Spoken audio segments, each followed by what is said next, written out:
Forget that being crap has been acceptable.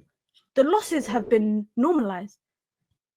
Like when Ruben Amorim came in, I totally agree with the fact that he said it's gonna get worse before it gets better. But now I feel like the worst that we're experiencing is gonna be the norm and the standard for Ineos. That's what I'm worried about. That's my biggest concern. And if we are gonna say that this is a norm and this is acceptable and this is what United is for the foreseeable future, guys, strap in, because some people will probably never see United win a title again in their lifetime. I'm actually genuinely worried. And one thing I will say is about the idea of Amorim in, Amorim out. I see both sides of the argument, because I think it's hypocritical of me to judge anyone that wants Amorim out, because I myself am not happy with the results. So it's hypocritical for me to say, how can you want the manager out? I can see both sides of the argument. If he stays, I can see it. If he goes, I can see it. If he walks, I can see it. Yeah. Because the way that he references a lot about the culture and changing things from within, it genuinely makes me think that he himself is not happy with the situation behind closed doors. Like, generally speaking. However, with saying that, I watched the West Ham game, midweek, all these games under Ruben Amorim, and I can tell you 2 games that United have dominated from beginning to end. Everton, at the beginning when Amorim first took over, Real Sociedad in the Europa League.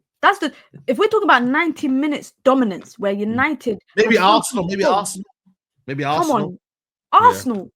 At home for 90 minutes, bro. We gave them opportunities. I'm saying 90 minutes of us being the stronger team consistently.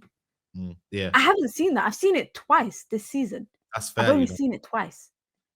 That's fair. And this is the thing, right? And this is what I'm saying, like, bro, like, either way, it's gonna happen. But you need a strong, competent ownership to know what the plan is. Not for the fan base to be like, yo, we need him in, we need him out. Like, the ownership literally have to dictate where we're going. And also as well, like we should be rioting, man. There should be absolute riots going on. But we're just like, we're just calm about everything. Like, and I feel like once you become that, once there's apathy, acceptance. And then when there becomes an acceptance or something, I think that's when you start to realize, yo, like, it's gonna be always the fans that have basically in-house fighting. Like, we had a bloody Ineos letter, bro. Ineos letter was probably the reason why Ten Hag stayed. Does that ever happen at the other football club? Let's be honest. I saw a video of Sevilla fans breaking in today, and they were waiting for players to arrive at the training ground. Yeah, exactly. But I see this toxic and negative in our fan base, and we apparently we can't do that. You know what I'm saying? Or we can't show a response to what's happening. You're seen as a toxic fan. If you it's not about toxic fan. It's not just a toxic fan. It's that the punitive nature of like how fans get punished when they demonstrate for their fans. The police, the all of that being going on, raided, arrested, all of that comes into it. And at the end of the day, we've been fighting this fight for 20 years. It's going to be the anniversary soon of 20 years of the Glazer ownership. And it's in every single way, in every way you look at it, fans want to ignore the biggest elephant in the room. And the biggest elephant in the room is the ownership. Yesterday, we saw an owner who cares about his football club. And I know people mocked him. People say, how dare he come out? Say, football, it's about emotion and passion. Everybody pack up. Everybody's pack up. Do not get in. Do not watch football if you're not interested in passion and emotion. That guy, I'm not a Forest owner. He's passionate. He is passionate about his football club. He promised the fans. So 20-something years they were in the doldrums. 20-something years they were in the doldrums. 20-something years they were in the doldrums. He coming and he's got them in European next season. And he's so happy with that. He wants Champions League football. He's broke whatever rule it is, took whatever points it is, right, to go on to want to win. And that's where we have it, people. It comes down to all of that, all of the rest of it. You see, Real Madrid are Real Madrid. This season, they're not going to win. But next season, I'll be sure But the three on it. they're going Ancelotti's to. good. Imagine United fans. Saeed, why? Saeed, because there's a standard. There's a standard. There's an absolute standard. The players, everything you do, you fail, see you later. Somebody else comes in. That's how it is, because who determines the football club? The owners. The owners, the chairman. They dictate. They stir the shit. Same with Barcelona. We were all laughing at Barcelona. We were laughing at them. Oh, how many more levers can they pull? Pull this lever. They're not even playing in their own stadium. They're playing in another stadium in Barcelona. But you know what? They're going to win the league. It's one of the most competitive league titles in a long, long time. They serve up what a game. They have delighted. They have delighted us. They have delighted us. Say whatever you want about them. That's what they're doing. Bayern Munich. Last season, they didn't win.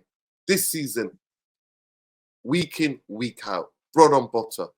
But say, most fans will tell me, but we got Europa League final. They're in the Europa League.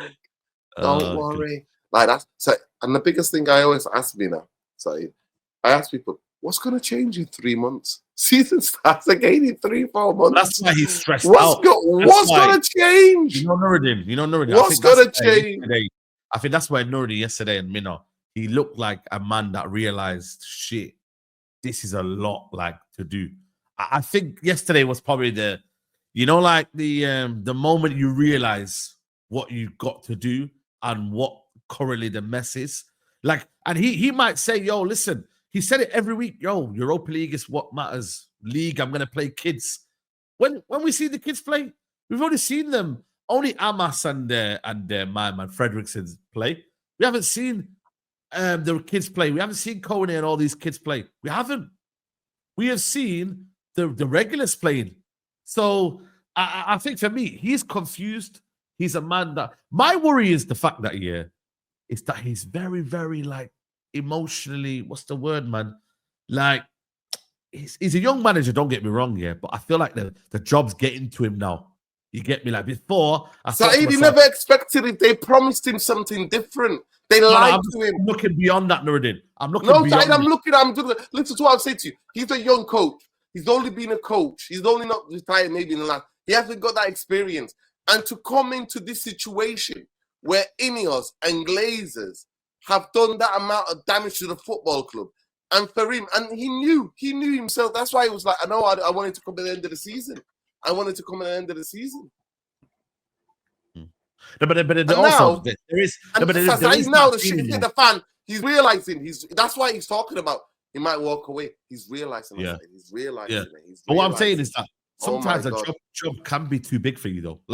You know what I mean? Listen, he's gone from Sporting Lisbon to Man United. The job sometimes can be big for you. It might be just the wrong time in your career. And I'm not saying, like I said to you, that when you say about he's not being backed, I hear all of that. But I also think him as a manager, though, tactically, he has failed in large parts, Nordin. Himself, we can look at the games and be like, yo, we don't really see a style of play. We don't really see what we're trying to do here. We might see Bruno Fernandes bail us out here and there. I do believe, though, tactically, though, he's failed a lot at Man United. Just on a when you look at it black and white, he's failed on a tactical level. You know what it is though? I think when he came into the role, United beat Everton 4-0. That press conference, he said that it's going to get worse. And I think that's the moment that he realized I probably won't be able to get out of the players the style of football that I want. It doesn't take a manager coming into Manchester United to see the deficiencies of the players, the intensity and the physicality and the strength and, especially, characteristics that he needs for his type of football, right? And I'm not excusing him, but I think that that's the day that the season was a write-off for him, for Ineos, for everyone. And I just think Europa League is just the fact that if United had gone out of Europa League earlier in the he would have been maybe sacked earlier. I don't think people would have really been fussed. Well, I don't think people would have been fussed. It's the fact that he's gotten all the way to the final that everyone's like, okay, now you have to win it. because you're in the final.